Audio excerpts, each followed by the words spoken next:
Estas férias leve o Observador no bolso. Na praia, no campo ou entre viagens, acompanhe toda a atualidade sem limites. Assine com 40€ de desconto e habilite-se a ganhar uma estadia de 2 noites num dos hotéis boutique da Small Portuguese Hotels. Este verão, desligue da rotina, não da informação. Assine em observador.pt. Rádio Observador.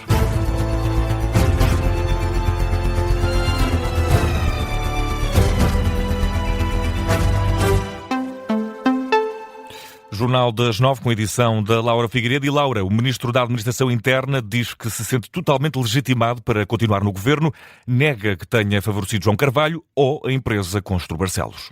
Luís Neves assume ainda assim a responsabilidade pelo transporte do outro lado de droga para a empresa do amigo. Nega, no entanto, que tenha havido qualquer tipo de desvio do outro lado. Garante que se limitou a um bom ato de gestão. O ministro quebrou hoje o silêncio sobre as várias polémicas que têm marcado as últimas semanas relacionadas com o período em que liderou a Polícia Judiciária. Luís Neves assegura que tem o aval do primeiro-ministro para continuar no governo. Martim Madeira.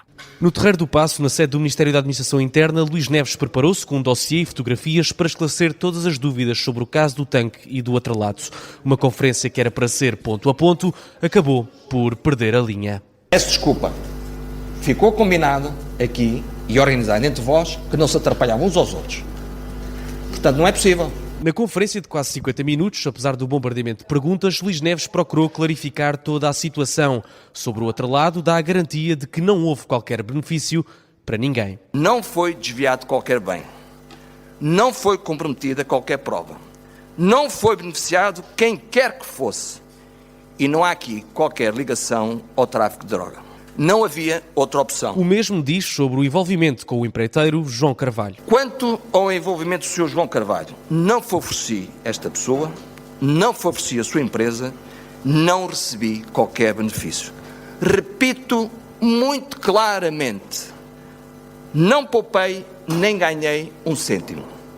Foi um contrato feito com uma pessoa que trabalha bem e do qual tinha confiança. Já sobre a polémica da piscina, afinal, era um tanque que depois virou piscina e agora vai voltar a ser um tanque. Esse tanque foi efetivamente construído, mas depois acabou por se transformar numa piscina média familiar, já que foi ladeada, contra a minha vontade inicial, por terra.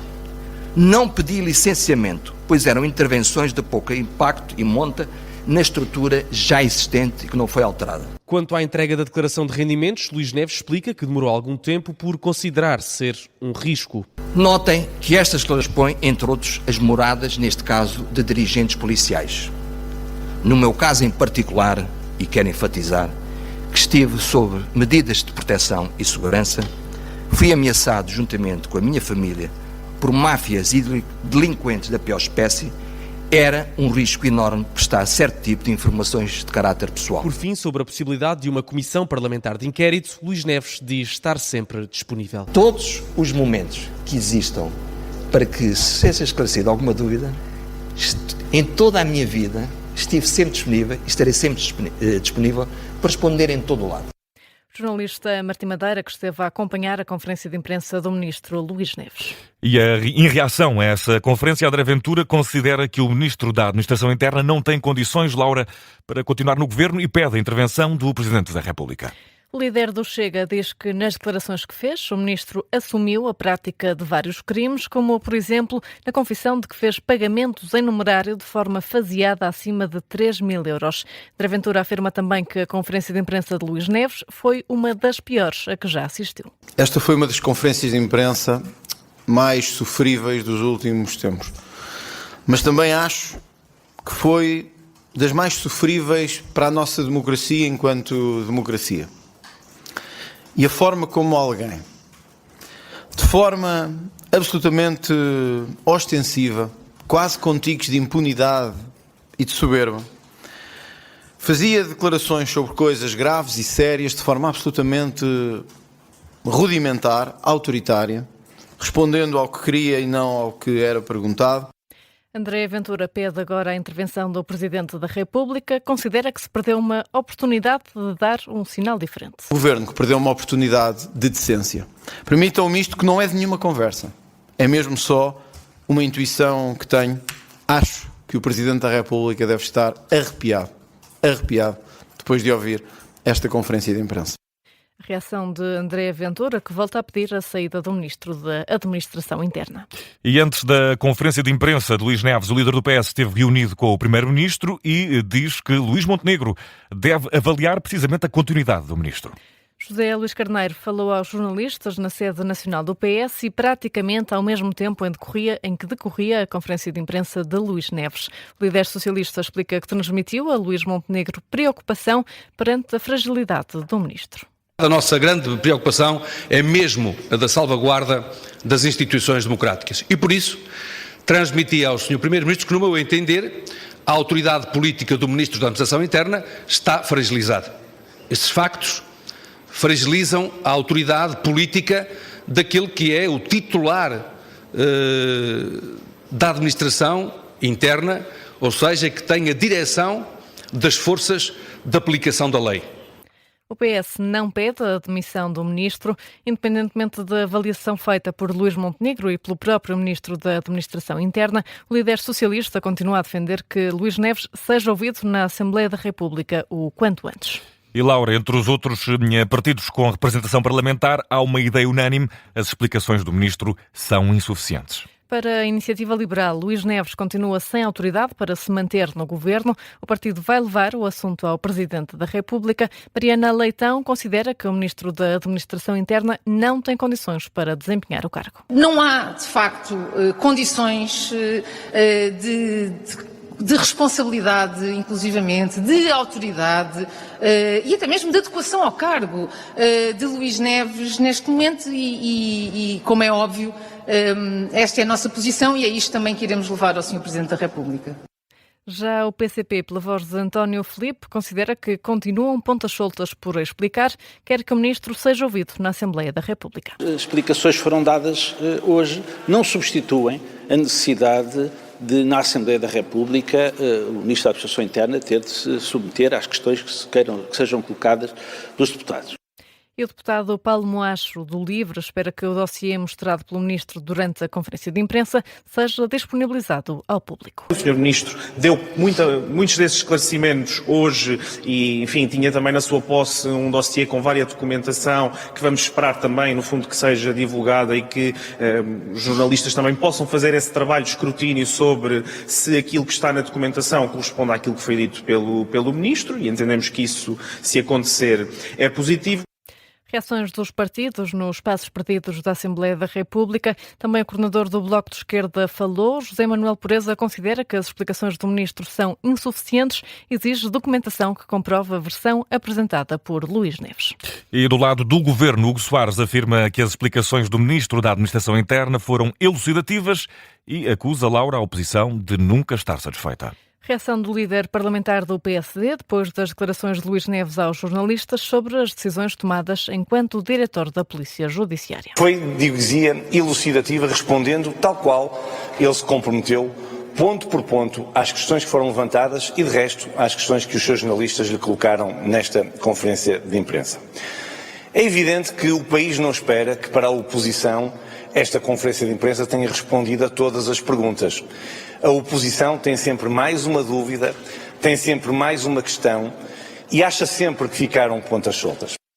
O Soares acusa também o Chega de não querer saber a verdade sobre o caso e de querer apenas fragilizar o governo.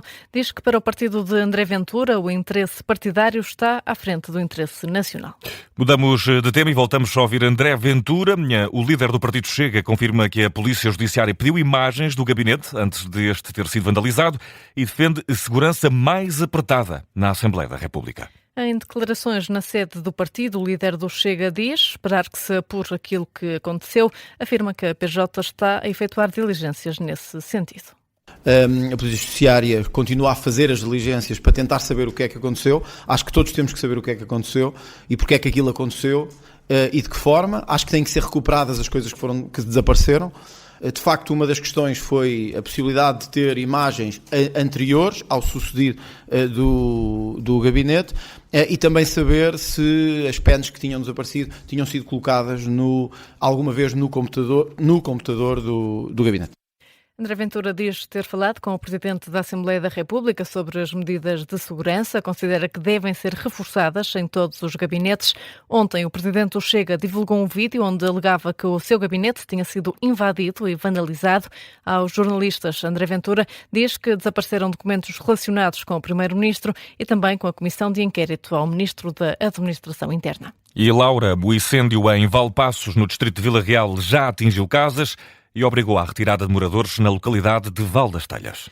Os moradores desta localidade, no concelho de Mirandela, estão agora concentrados na junta de freguesia. O fogo está a rodear a aldeia, onde moram 150 pessoas. É o que avança a tesoureira da autarquia. Sónia Mota adianta também que uma casa de uma idosa com cerca de 70 anos ficou parcialmente destruída, sem condições de habitabilidade. Este fogo no concelho de Valpassos, no distrito de Vila Real, começou já ontem. Esta hora no terreno estão mais de 750 bombeiros. Continuam também cortadas a Estrada Nacional 213, que liga Valpassos a Chaves, a Estrada Nacional 206, entre Valpassos e Boça, e ainda a Municipal 544, entre as localidades de Poçacos e Fornos do Pinhal, em Valpassos. 11 minutos para lá das 9. É tempo de fazer a habitual síntese de âmbito local desta edição. Em Lisboa foi aprovado o reforço do investimento municipal em projetos educativos nos próximos 2 anos letivos. O investimento de cerca de 900 mil euros, em causa a criação do concurso Escola, acontece, e também o reforço da Orquestra Geração Lisboa.